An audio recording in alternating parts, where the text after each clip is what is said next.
Now let's talk about this whole thing with farming being consistent. Now I'm going to say this to you guys here. Farming consistency is the process of building your brand and reputation.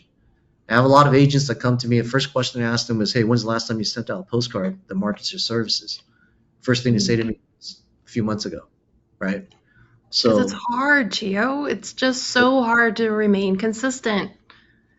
it is. You got to create a habit. That's the thing about this whole thing. The agents that do it well, like I mentioned before, it's like clockwork for them, right? It just goes automatically for them. Think about this. If I mailed last year, if I mailed, let's just say, 4 postcards, right? You think they're gonna really know my name? They're probably gonna think I'm like I left the business. I'm not a successful agent.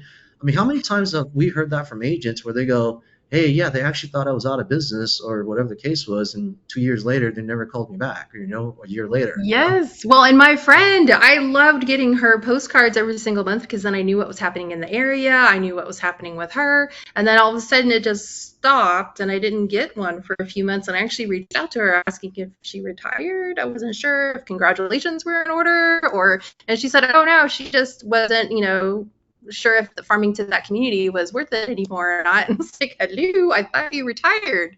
So having that automated process to be able to communicate on a consistent basis and off of your plate would have been a huge help for her. So she immediately then reinstated and started farming to us again, and she got 2 more listings. I mean, because we love referring to the people we know and trust, but if we're not sure if they're even in business anymore, that makes it a little hard, and this right? is where that yeah, and this is when you automate this whole process. It's the compounding effort, and after 12 months, they're gonna know your name. They're gonna recognize your brand, right? This is basically building that brand influence that we've been talking about, right? So you got to automate that process because, guys, you guys are really busy. You guys got to figure out, so much things on a daily basis that the last thing you want to do is say, "Hey, I don't know what I'm going to send out this month," right? So you got to automate that process.